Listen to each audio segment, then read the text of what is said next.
नमस्कार साथियों, हिंदी अमृत चैनल में आपका स्वागत है। आज मैं आपके लिए हिंदी काव्य शास्त्र का एक बहुत ही महत्वपूर्ण टॉपिक अलंकार लेकर आया हूँ।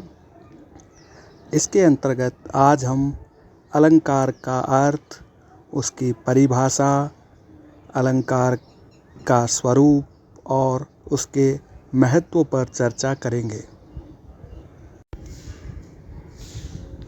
तो आज के विषय है अलंकार का अर्थ, परिभाषा, उसका स्वरूप और उसका महत्व।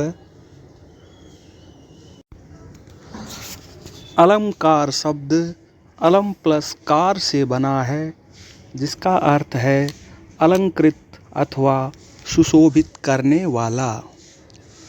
अलंकार शब्द संज्ञा शब्द के रूप में आभूषण का अर्थ देता है। काव्य के साथ अलंकार शब्द का योग करने से काव्यालंकार सामासिक शब्द प्राप्त होता है, जिसका अर्थ होता है काव्य की शोभा बढ़ाने वाला धर्म। अलंकार शब्द की व्युत्पत्ति दो प्रकार से की जा सकती है।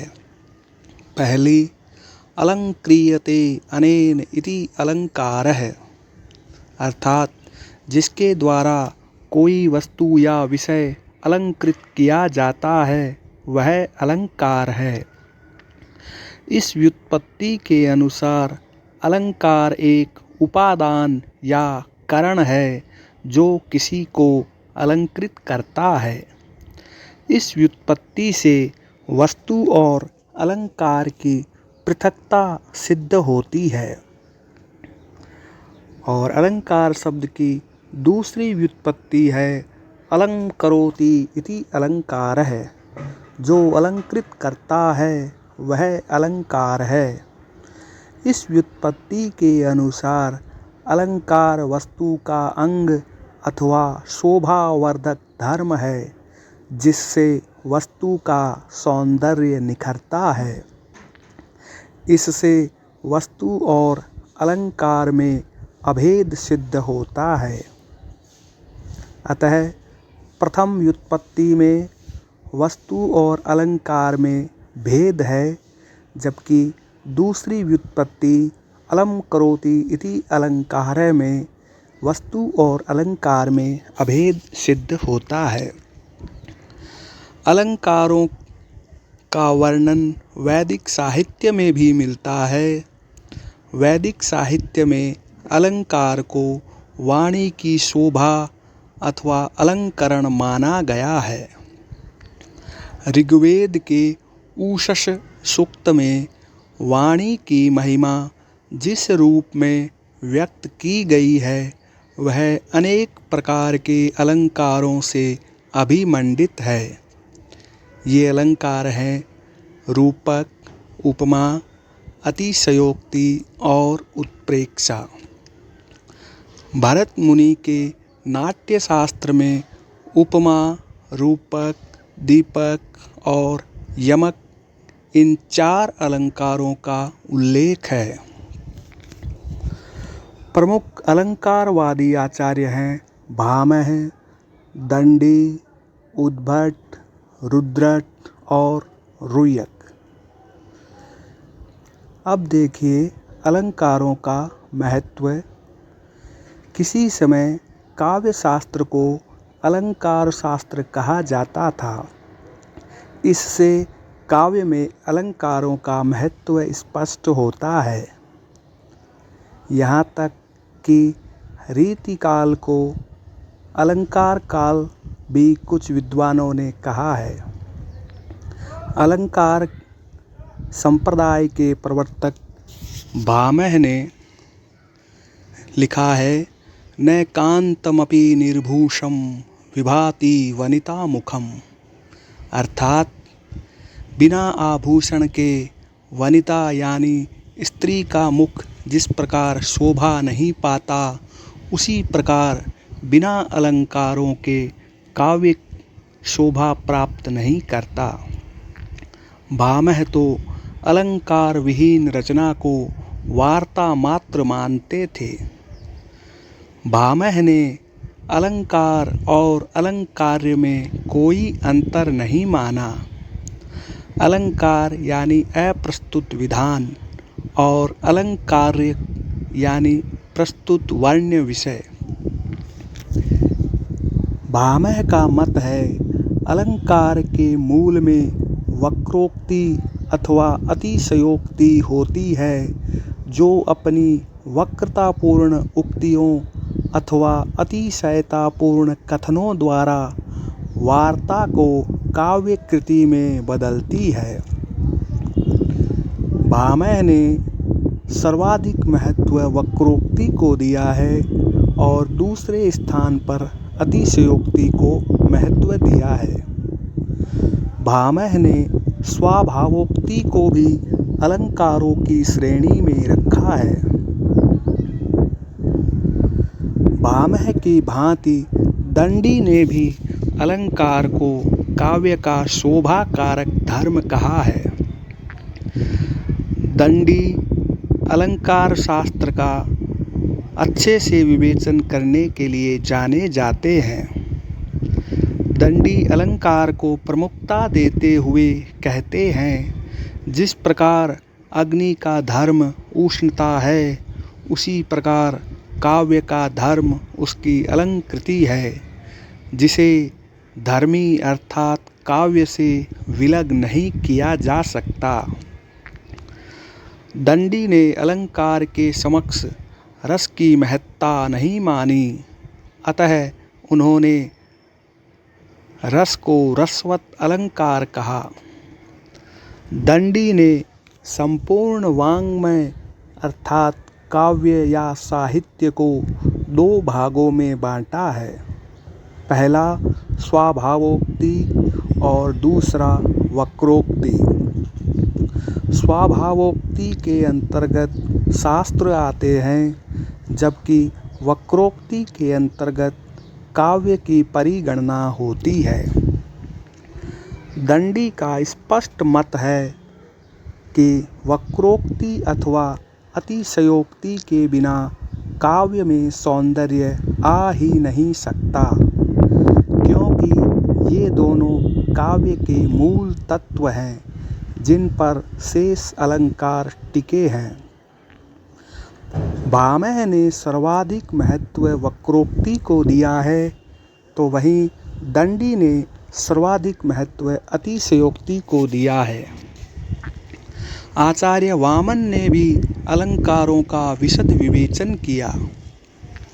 वामन अलंकार को काव्य का सहायक तत्व अथवा अतिशय हेतु मानते हैं, जबकि भामह और दंडी ने अलंकार को शोभा कारक धर्म माना है। वामन लिखते हैं, काव्य शोभायाः कर्तारो धर्मः गुणः तदतिशय हेतवस्त्वलंकारः, अर्थात गुण काव्य के शोभा कारक धर्म हैं तथा अलंकार उसके उत्कर्ष के हेतु हैं।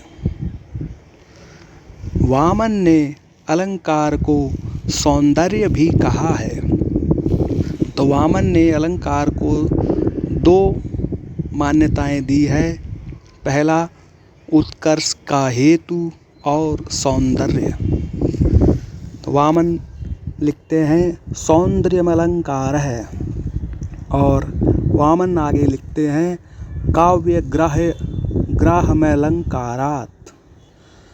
अग्नि पुराण में अलंकारों का जोरदार समर्थन मिलता है और लिखा है, अलंकार रहिता वाणी विधवेव सरस्वती, अर्थात अलंकारों के बिना की गई काव्य रचना एक प्रकार से विधवा रूपिणी सरस्वती है।